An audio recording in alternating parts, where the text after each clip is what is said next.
nós teremos um bom caminho pela frente. Teremos de estudo da palavra. E alguém falar, pastor, mas não precisa fazer todo o caminho hoje. Não, não vai ser todo o caminho hoje. A gente vai dividir em domingos, né? Por mais que você pense que em alguns momentos o pastor está achando que vai resolver tudo hoje, o estudo da palavra. É que a introdução é importante. O assunto de hoje, que nós começamos nesta noite, é da vida de Moisés. Aliás, quando se fala em Moisés, o que você lembra? Quem quer falar? Algo que traz à memória o personagem bíblico Moisés. Lembra o quê? Como? Libertação do povo. Líder. Passagem pelo mar. Alguém falou deserto, sim. Darlene? Tinha, né? Ele fala que ele era pesado de língua. Exato, está lembrando. Vai cavocando aqui, a gente acha mais alguma coisa. Olha lá, hein? Né? Acharam ele no rio. Que rio mesmo? Nilo? Está lá o Nilo. Não, é o Nilo. O que você ia falar, Moisés? As pragas. Não foi ele com Arão que foi comunicar? Foi. Moisés e Arão foram comunicar ao faraó. Alguma coisa mais que alguém lembrou de Moisés? A escola bíblica ajuda nessas horas, né? Bastante. Ele matou um egípcio. Era um assassino. Sarça ardente, Monte Sinai. Vocês estão, olha... 10 mandamentos, disse Alma.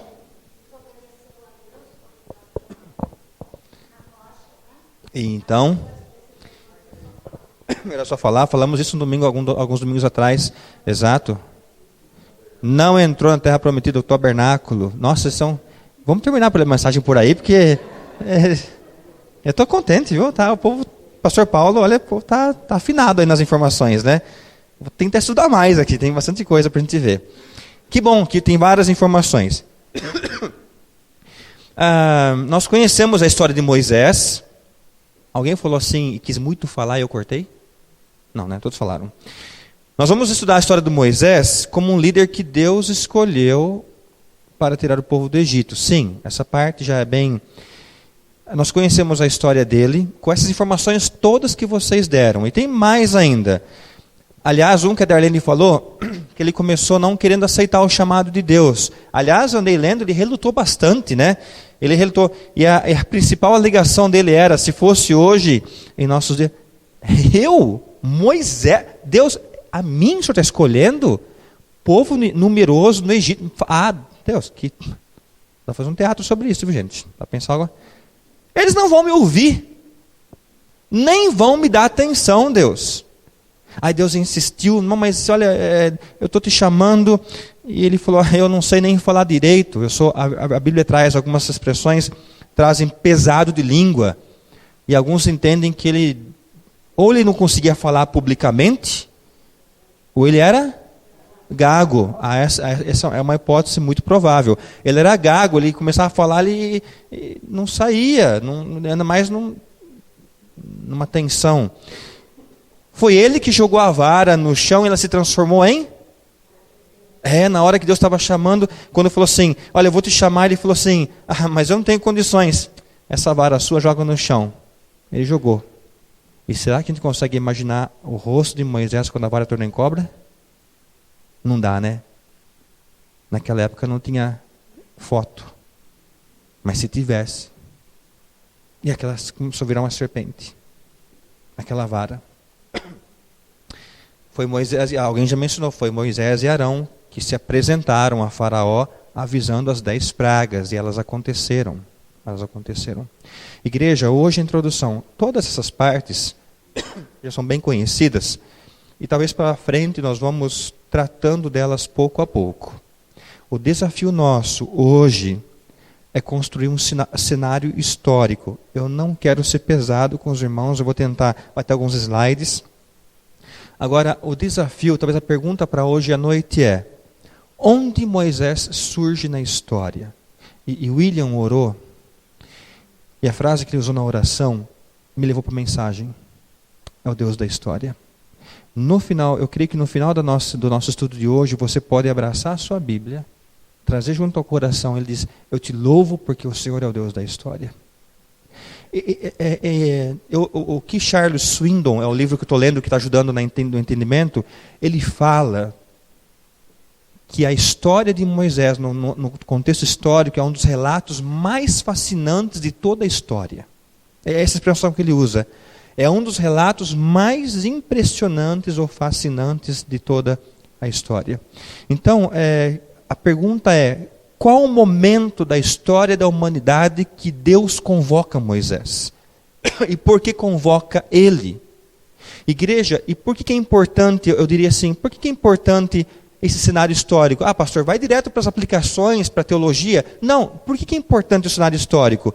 Porque eu e você somos produto do nosso tempo. Não tem como negar isso. Nós não podemos, se alguém daqui 100 anos for querer conhecer, estudar o Werner, a Brenda, o pastor Paulo, o Sérgio, a Rita, não vai conseguir dissociar do tempo que nós vivíamos. Olha, naquela época acontecia tal coisa, o cenário político era esse.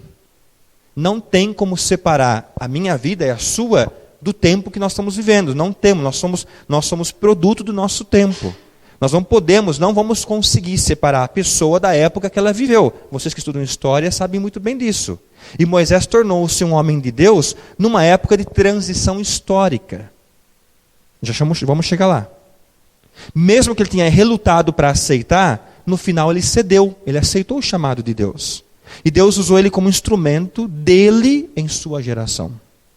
Eu queria, primeiro slide, por favor, eu tenho um resumo que não é meu. Pode colocar o texto todo. Eu peguei do livro do Charles Swindoll, desse teólogo que eu aprecio muito pela facilidade como ele trabalha os assuntos. Eu vou ler, você acompanha com os olhos. Êxodo.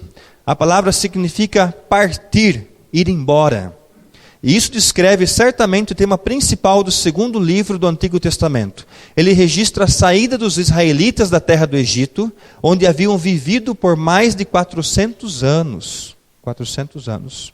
Entraram na terra como uma pequena família e partiram então como uma enorme nação. Quando o faraó permitiu finalmente que o povo de Deus fosse embora, eles saíram do Egito e começaram o que acabou sendo uma viagem muito, muito longa para a sua própria terra, Canaã. Está na página 12 do livro que eu estou lendo. Eu achei interessante esse parágrafo, porque parece que é um resumo, né? Muito bem feito, rápido, que o Charles Swindoll colocou no livro dele, e eu falei, eu vou postar isso lá para a gente ver no telão.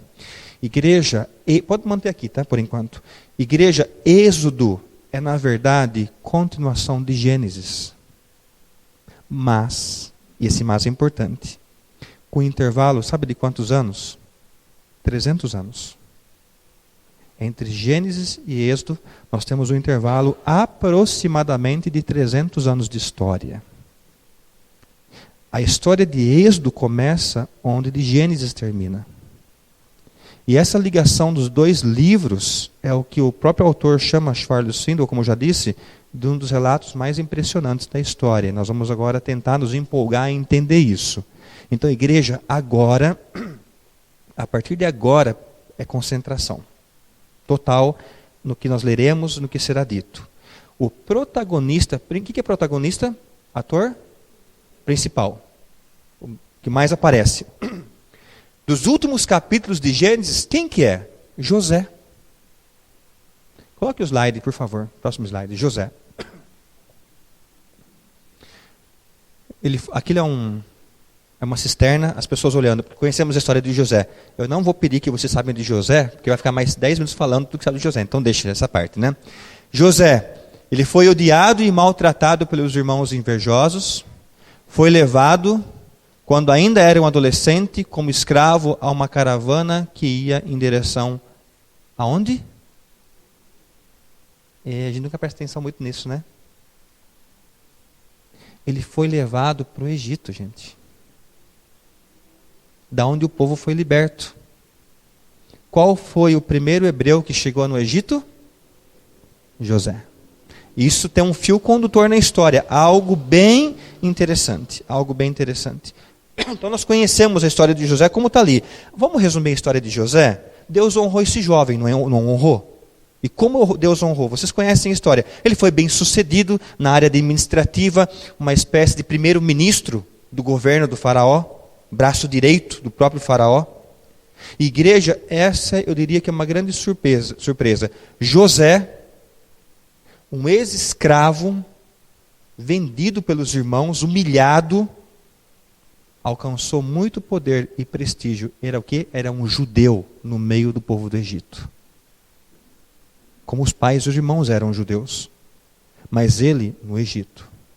Eu quero encurtar um pouco a história de José, apesar que é o nosso contexto histórico.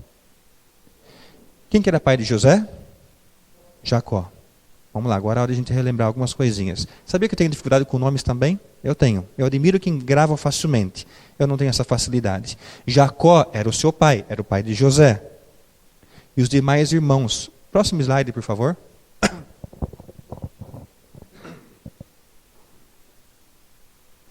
Eles são... O que acontece?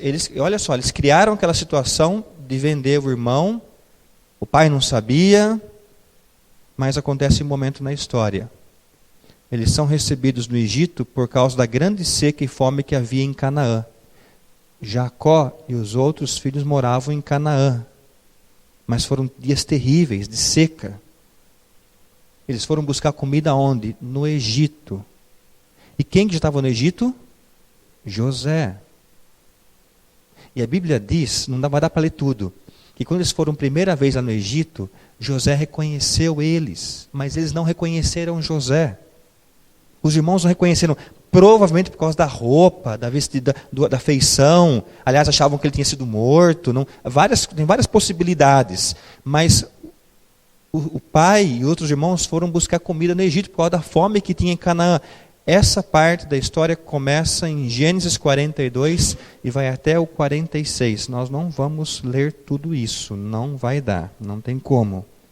Aliás, a Bíblia diz que os irmãos tinham traído o irmão José por causa de inveja. Por causa de inveja. Mas eu queria ler com vocês, abre Gênesis 45.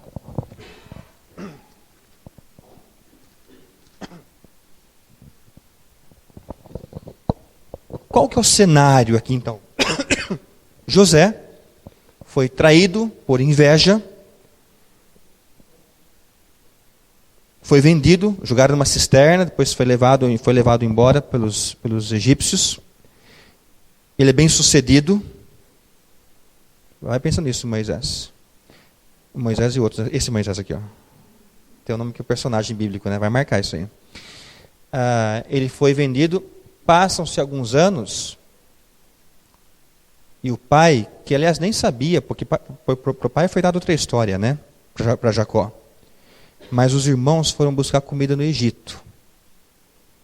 Agora, se fosse você, Moisés, nosso Moisés aqui, visse aqueles que te traíram, que te jogaram num buraco, virem pedir comida e ajuda, o que passaria no coração? É fácil lidar com isso, Isa? É, Brenda? É, igreja? E a Bíblia diz que do verso... Porque essa história vai de 42 até o capítulo 40 de Gênesis. Diz que José reconheceu eles. E só no capítulo 45 que ele se revela. É outra cena que eu queria ter a máquina para filmar aquele momento. A hora que José fala assim, viu...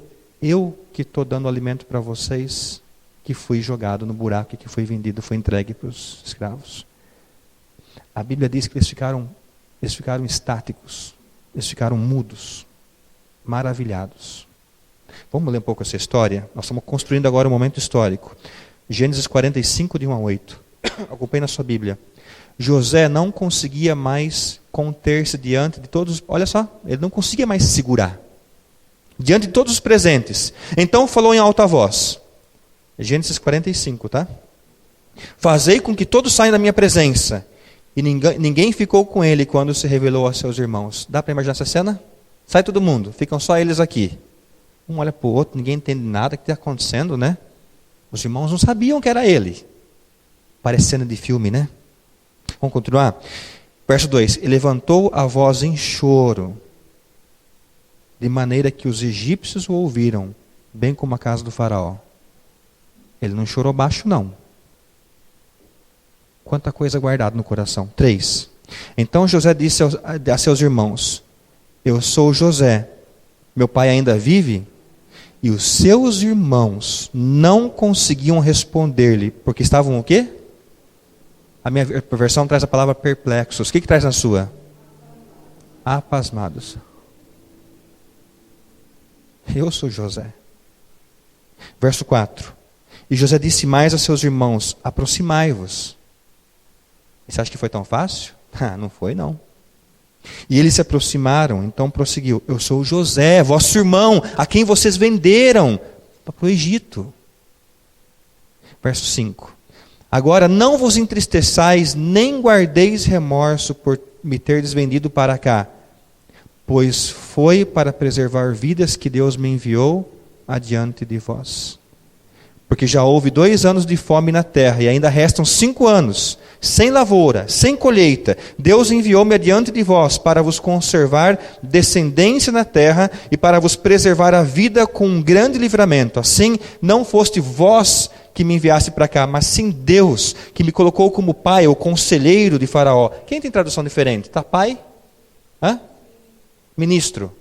Mas eu prefiro, pai aqui é a tradução hebraica, é pai mesmo, mas é conselheiro, alguém, um braço direito do faraó, como senhor de toda a terra, da sua casa, e como governador de toda a terra do Egito. William, é o que você orou, o Deus da história. Esse homem não culpa, ele fala: Deus permitiu, ele está no controle. Não fiquem aborrecidos, porque eu vim na frente, para poder hoje socorrer vocês. Irmãos, que temor ao Senhor é esse?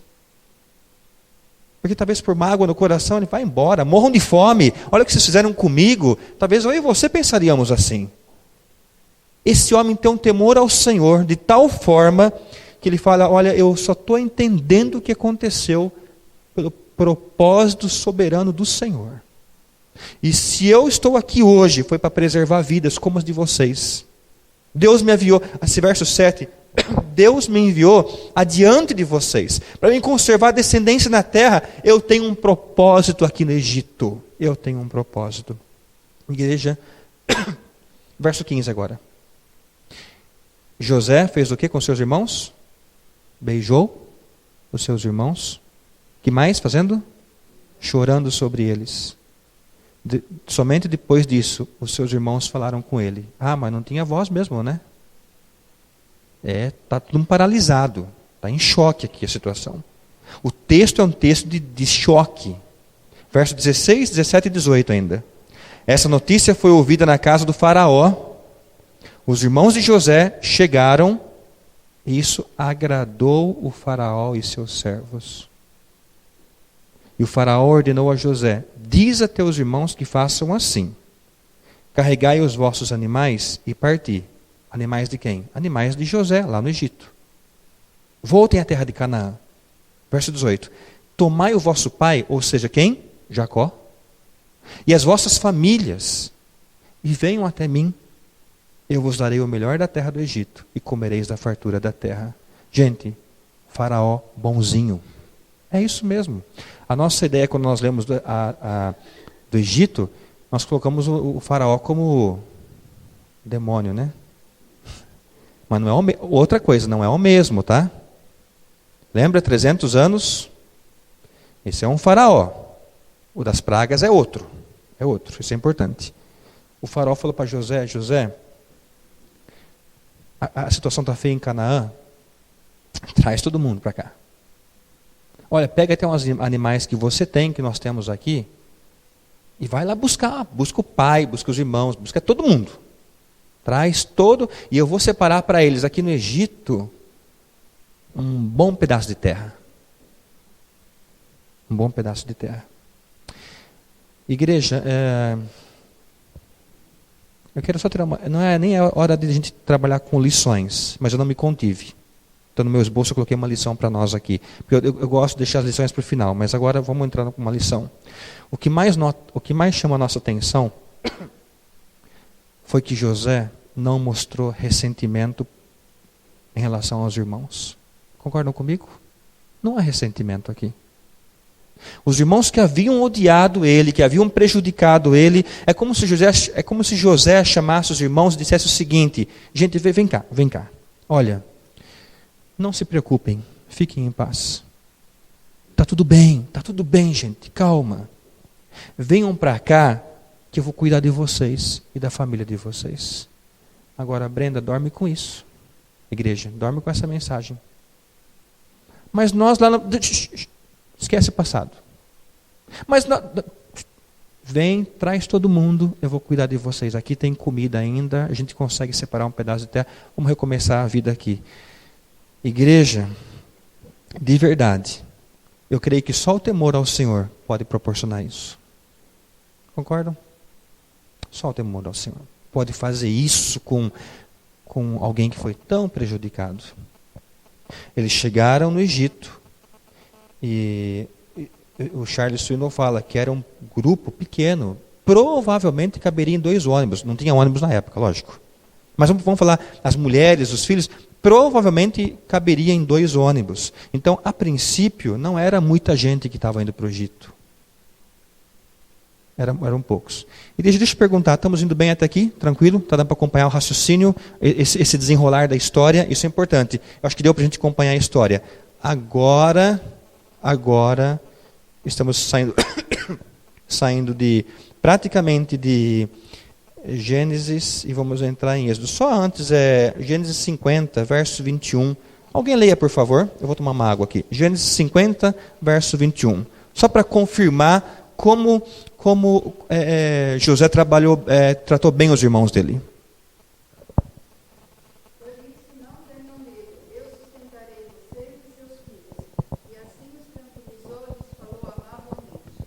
Isso, só confirmando então essa bondade do coração de José quando eles chegaram lá no Egito. Abro agora ainda Gênesis 47, verso 28.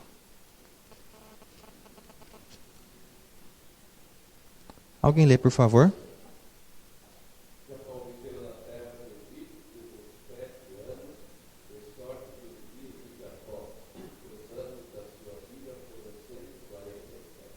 Então o que aconteceu? Jacó e os outros irmãos chegaram no Egito, se instalaram lá, e a Bíblia diz que Jacó viveu, o pai de José, viveu junto com o filho, junto quantos anos? 17 anos. Algumas informações básicas aqui. Agora vai para Gênesis 50, verso 26. E quanto tempo José ficou no Egito? O último versículo do de Gênesis. Quem quer ler? A minha diz que embalsamaram e colocaram num caixão no Egito. Igreja, José tinha, depois de umas contas feitas, José tinha aproximadamente 39 anos de idade quando a sua família foi morar no Egito. Ele viveu 71 anos lá no Egito. Depois disso, então, ele morreu, como está em Gênesis 50, 26. Então, encerramos com o fator personagem José. Encerramos. Eu queria agora entrar para um próximo slide, que nós vamos virar uma chave agora. Eu chamaria isso, vamos mudar a chave. Só de cima, volta um pouquinho. Não mostra antes não, tá bom aqui. As coisas estão, a igreja, até agora vinha vindo assim, história bonita, né? É bonita assim em termos, porque tem aquela seca, vendendo o irmão para os escravos, chegaram no Egito, ele se honrando a Deus e sendo honrado pelo Senhor, e aí recebe os irmãos, parece que está tudo assim muito bonito, e ele perdoou, sem ressentimentos, mas esse homem, José, morreu Jacó, o pai, depois José diz no verso 26 que ele morre, e eu vou chamar agora fase B da mensagem dessa noite. Fase 2, ou mudança de chave. Por que mudança de chave, igreja? Porque depois da morte de José, as coisas começaram a mudar. E mudar para pior. Para pior. A essa altura que nós chegamos aqui no Gênesis 50, na verdade, Êxodo 1, não era mais 2 ônibus que tinham lá no Egito. A população aumentou muito. E os judeus sabiam fazer muito bem isso. Se procriaram, aquilo que chegou como 2 ônibus, ficou uma imensa população lá dentro do Egito. Então as coisas mudaram em todos os contextos. Estudiosos dizem que a população dos judeus no Egito tinha explodido. Os descendentes dos filhos de Jacó foram aumentando até se tornarem um povo poderoso. Isso, igreja, é importante, trouxe preocupação para os egípcios. Os descendentes de Jacó, lá no slide, foram aumentando até se tornarem um povo poderoso. Vamos lá abrir? Êxodo 1, versos 9 e 10. Eu vou ler aqui, tá?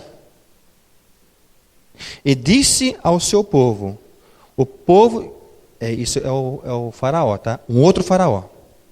E disse ao seu povo, o povo de Israel é mais numeroso e forte do que nós. Verso 10.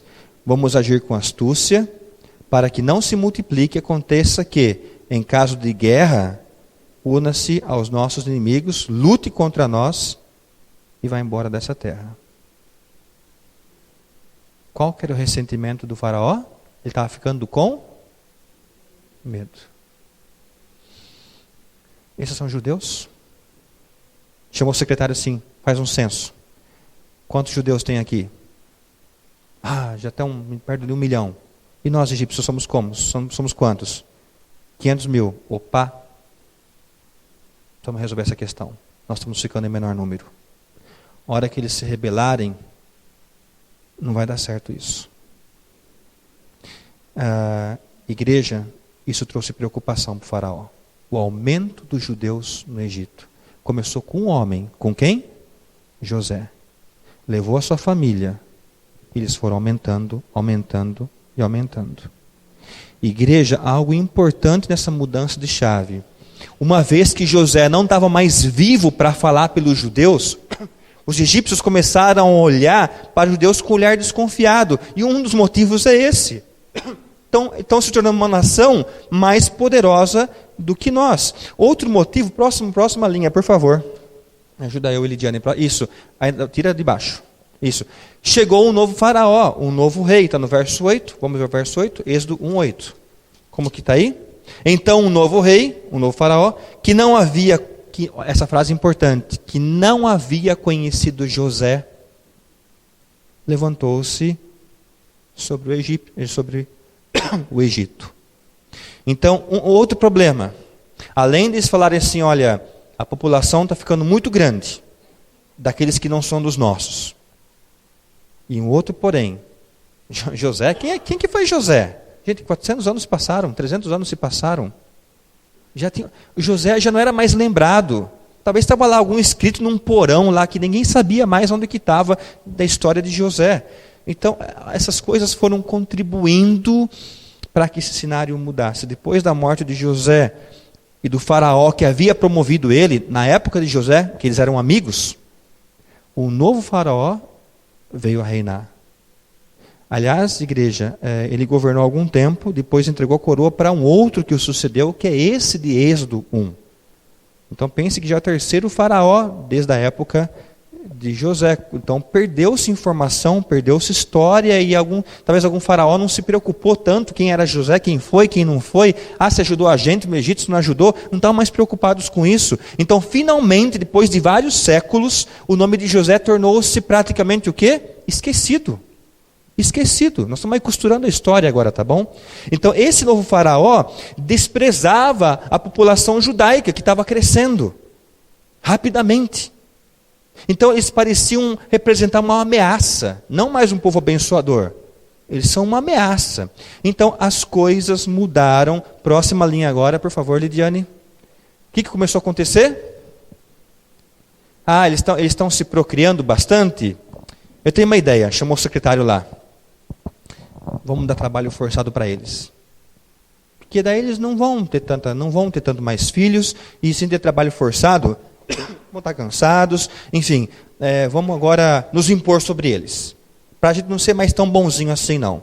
Alguém lê Êxodo 1:11, por favor. Verso 11. Colocaram feitores sobre eles para os oprimir, diz a minha versão, com trabalhos É uma forma de a gente mostrar quem nós somos e quem eles são. Eu fico imaginando o povo daquela época, que sempre teve assim a vontade, os judeus, começou a olhar, aí saíram novos decretos. Então imagine na porta de algum lugar, a partir de hoje os judeus serão submetidos, e os judeus começaram a olhar para o outro, mas espera aí, o que está acontecendo? Não interessa, agora vai ser trabalho forçado. Igreja, ainda mais uma consideração para mostrar a agressividade de Faraó. Aliás, eu li também no livro do Charles Swindoll que não há nada de diferente do Faraó para outros líderes mundiais que surgiram, nazistas. Como que Hitler começou? Trabalhos forçados. E no final, as pessoas caminhavam para onde? Para os vagões. Para serem mortos com gás e daquelas formas hediondas, absurdas. O controle começa aos poucos e se chega ao final, que é dizimar, acabar com as pessoas. Esse faraó não foge à regra. Próxima linha. Assassinatos dos bebês. Ele chama duas mulheres. Êxodo 1, versos 15 e 16. Veja na sua Bíblia. O rei do Egito falou às parteiras das hebreias. Eram duas mulheres que tinham a responsabilidade de ajudar no parto, no nascimento de bebês. Das quais uma se chamava Sifrá e a outra Puá. Aí, mais dois nomes para vocês guardarem aí. Né? Quem sabe você se anima? E Puázinha, né? Aliás, gente, eu queria que vocês grifassem esses nomes, porque são nomes especiais na presença do Senhor. A gente brinca porque são diferentes, mas mulheres que honraram ao Senhor. E veja o verso 16. Isso é o faraó falando. Quando ajudardes as hebreias no parto, e as virdes sobre os assentos, ou fim, do que, na verdade, algumas versões trazem pedras, é um local que era destinado para nascerem os bebês, enfim. Se for menino, faz o quê? Matai-o. Se for menina, poderá viver. Olhem a ordem que o faraó dá para essa que se chama Sifrá e a outra. A minha diz isso, não sei se a sua tradução está assim, Sifrá e Puá. Olha, vocês que ajudam no parto dos judeus, dos hebreus, quando estiver nascendo, sem que a mãe saiba, estrangula. E fala, nasceu morto. Se for menina, preserva. Se for menino, mata. Essa é a ordem que ele deu. É uma agressividade. Igreja, mesmo com o trabalho forçado deles, já lemos no verso 11, o trabalho escravo, o povo do Egito, ele não parou de crescer. Ele continuou crescendo em número. Então, essa nova medida foi tomada pelo faraó. Já que não está funcionando, matem agora. Matem os meninos. E esse faraó, agindo como motivação, com medo, ele foi para uma reunião em particular com essas duas mulheres, e a ordem era, matem os recém-nascidos meninos, masculinos. Aliás, igreja, hoje essa prática ela é conhecida, aliás, é um crime hediondo, mas eu encontrei o nome dessa prática, é aborto parcial no nascimento. É um crime hediondo. Agora, qual foi a resposta das parteiras? Eu queria, a gente caminhando para o final, falar sobre essas parteiras, Sifrá e a outra Puá. Qual foi a resposta das 17 a 21? As parteiras, porém, temeram a quem? A Deus. E não fizeram como o rei do Egito lhes havia ordenado, mas deixaram os meninos com vida. Então o rei do Egito mandou chamá-las e interrogou, por que fizestes isso deixando os meninos? Olha a coragem dessas duas mulheres. Por que vocês deixando os meninos com vida? As parteiras responderam ao faraó. Olha, tem uma dose de coisa engraçada aqui, mas tudo bem, né? As mulheres hebreias não são como as egípcias, elas são fortes. Antes que o parteira chega, vapt-vupt, já foi, já nasceu.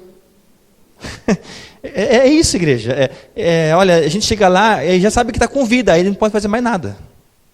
Elas são mais poderosas do que nós, em termos de procriação. Verso 20. Por isso, Deus foi bom para com as parteiras, e o povo aumentou e se fortaleceu muito.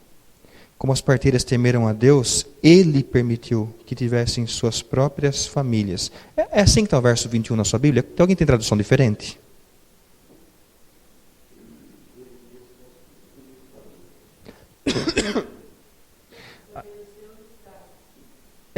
Os teólogos não chegam numa conclusão do que é isso que o Senhor lhe permitiu, mas provavelmente elas se casaram e foram felizes com as famílias, suas próprias famílias, eles foram felizes.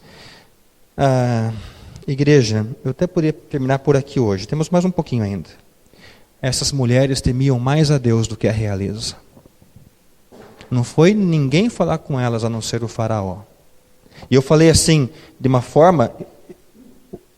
Gente, foi o presidente que foi falar com elas. Por que vocês não estão matando os meninos? Mas elas são rápidas, essa coisa chega lá.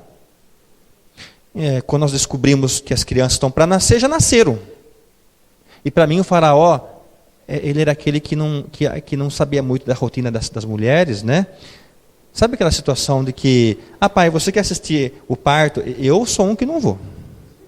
Porque tem que dar anestesia para a mãe e para mim também. Então eu acho que Faraó é dessa linha assim. Ele entendia muito bem da coisa. Então quando elas falavam assim, olha, elas são mais assim. Ele falou, então tá bom. Então acho que é isso mesmo que está acontecendo. Ele aceitou. Lógico que é Deus conduzindo as coisas, a mente e o coração. Mas ele acabou acreditando nelas. Agora eu queria que você não perdesse esse êxodo. Alguém abre Hebreus 11, 23. Hebreus 11, 23. Moisés faz parte da bondade e da misericórdia do Senhor através de duas mulheres chamadas Sifrá e Puá.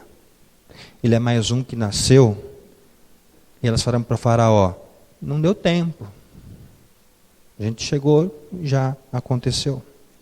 Igreja, o que eu queria frisar, e mulheres aqui na igreja nessa noite, homens também, mas as mulheres, louvado seja o Senhor pelas mulheres corajosas de fé. Amém? Louvado seja o Senhor por Sifrá e Puá, que como diz a palavra, tementes a Deus. Tementes a Deus. E eu queria enfatizar as mulheres, a igreja toda, até hoje, em todo o mundo, enquanto nós lemos essas palavras aqui, o povo de Deus é caçado ainda, perseguido por sua lealdade a Jesus Cristo. Mas os cristãos, independente dos decretos, dos líderes, dos reis, os cristãos se mantêm o quê? Firmes. Já existia crueldade nos dias de Moisés e continua existindo até hoje. A lei de Deus deve sempre ter prioridade sobre a lei do homem. E Sifrá e Puá sabiam disso. Honraram a Deus, ao Senhor com as suas vidas. Honraram. E eu queria convidar você a pensar nisso. Enquanto José viveu, os israelitas tiveram o quê? Paz, alegria, liberdade no Egito. Depois da sua morte, os ventos mudaram. Êxodo 2, 23. Alguém lê, por favor. Êxodo 2, 23.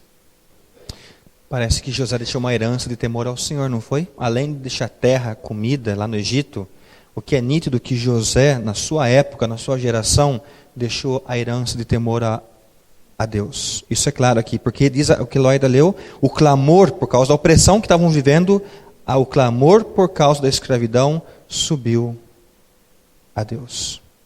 Coloca o próximo slide, por favor. Isso, o clamor a Deus. Lá no Êxodo 2, 23. Igreja, Deus ouviu esse clamor. Deus não estava dormindo. A atenção de Deus não se desviou. Séculos antes do nascimento, séculos antes do primeiro capítulo de Êxodo, lá com José, Deus falou, ou antes ainda, Deus falou a Abraão, pai dos hebreus. E qual foi, o que Deus revelou para ele? Alguém abre lá, Gênesis 15, 13 e 14. Vamos lá, é tudo contexto histórico. Agora vamos lá, a promessa, Gênesis 15, versos 13 e 14. Alguém leia, por favor. Igreja, isso é impressionante. Séculos antes, Deus falando para Abraão, o que diz aqui que o Paulo leu? Sabe com certeza que a tua descendência será peregrina em terra alheia. Que terra alheia? Chamada de Egito. Será reduzida à escravidão e oprimida por 400 anos. Mas sabe também que eu julgarei a nação que ela vai ter que servir, que é o Egito. E depois sairá com muitos bens. Isso foi dito a Abraão. Igreja, é como se o próprio Deus dissesse: Abraão, os seus descendentes, Abraão, eles vão aumentar muito, vão ficar em grande número, eles vão entrar numa terra onde não nasceram, eles serão escravos nessa terra estrangeira, ali vão sofrer abusos, ali serão escravizados, mas eles não vão permanecer lá para sempre, eles vão ganhar liberdade e sairão dessa terra. Próximo slide, por favor. A resposta de Deus: um libertador da parte de Deus viria para conduzir esse momento. Um líder escolhido pelo próprio Deus para lidar com os israelitas e com o faraó, chamado de Moisés. Igreja, Moisés entra na história. Depois de tudo acontecendo, e como a Loida leu, Deus ouvindo o clamor do povo, Ele fala: eu vou agir, eu vou levantar um homem, um libertador da minha parte, chamado de Moisés.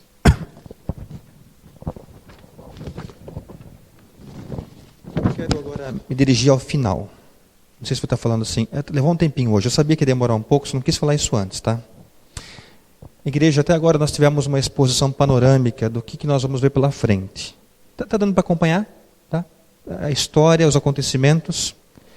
Vamos tirar então 3 verdades de lições para nós. Primeira verdade, por favor, as lições. Primeira linha só, isso. Não, só a primeira. Tira as dificuldades não apagam as promessas de Deus. Vamos ler juntos?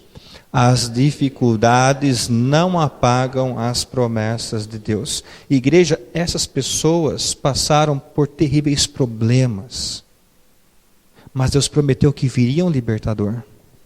E às vezes, quando as coisas ficam complicadas para nós, é fácil concluir que Deus se esqueceu das suas promessas, Deus não sabe que eu existo. A gente pode pensar isso. Êxodo mostra que se Deus disse: eu prometo isso a você, Ele nunca se esquece. Em nossa época, de tanto descaso na política, tanto desemprego, tanta coisa ruim acontecendo, consumo de drogas, a promiscuidade, coisas terríveis aos nossos olhos, parece que nós estamos assim, às vezes eu me sinto assim, a um fio de um caos, a um fio de uma explosão. Igreja, nós não podemos nem por um momento pensar que Deus tirou férias. Não podemos nem por um momento pensar que Deus se esqueceu de nós. No momento adequado, na hora que já foi marcada, antes da criação do mundo, Ele vai enviar o seu Filho novamente. Cremos nisso? O poderoso Rei dos Reis voltará para livrar o seu povo, comprado pelo seu sangue, e voltará com justiça. Amém? Haverá esse dia. Há uma promessa. Apenas no tempo dele, o Rei dos Reis voltará. Segunda lição. Vamos ler juntos? O tratamento cruel não escapa aos olhos de Deus. É outra lição que nós temos no que vimos hoje. Alguém abra Êxodo 3, 7.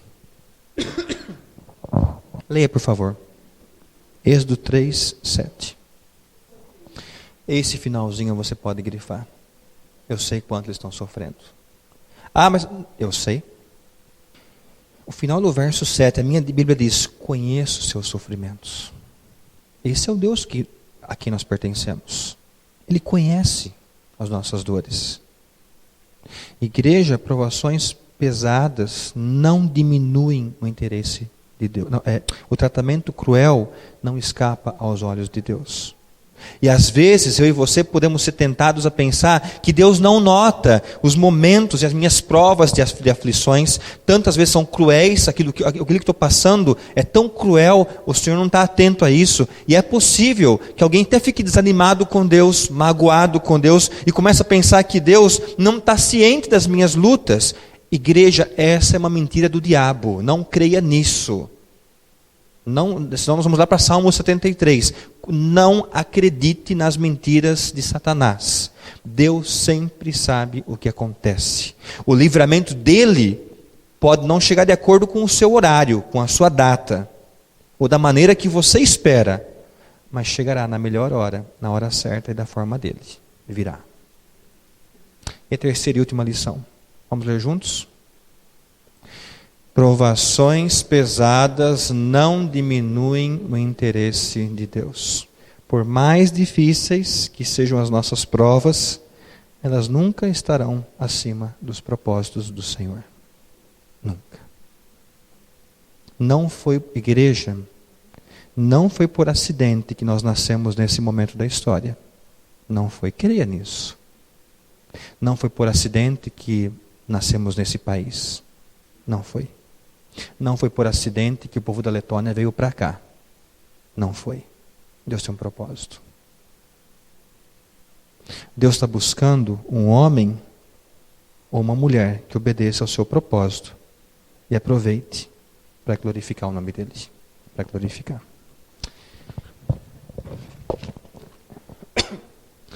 Se eu e você, tantas vezes nos sentimos desqualificados, destreinados ou até indignos, nós veremos, já estamos vendo, mas veremos mais ainda na história de Moisés, que estas são excelentes qualificações para Deus fazer uma obra poderosa, para a glória dele. Amém?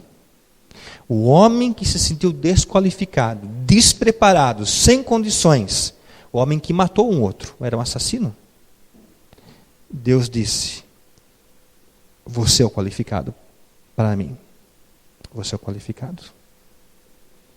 Que Deus nos abençoe nessa empreitada de estudos bíblicos que vão levar semanas, talvez alguns meses. Talvez não de forma continuada. Vamos dar alguma folguinha, algum domingo, algum culto. Mas nós estaremos agora atentos, focados no Deus da história. E que também que é o Deus da minha história e da sua história. Vamos orar ao Senhor. Vamos amar esse livro cada vez mais, né? A palavra de Deus.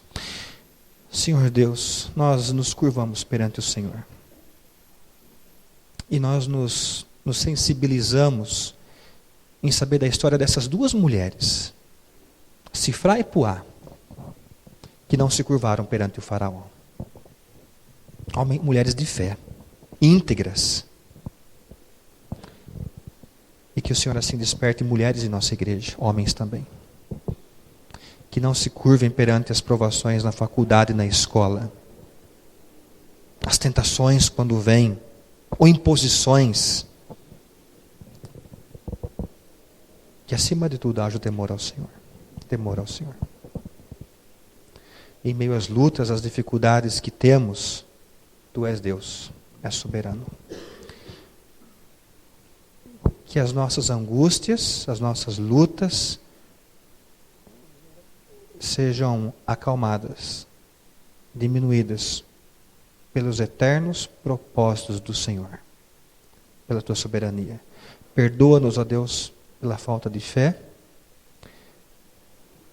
Perdoa-nos por querermos resolver as coisas do nosso modo, por nos desesperarmos, achando que a solução está em nossas mãos. Nos perdoa, ó Deus. Ajuda-nos a entregar mais ao Senhor, ao Deus da história. Oramos pedindo, agradecidos, por Tua preciosa palavra, rica, incomparável, única. Oramos em nome de Cristo Jesus.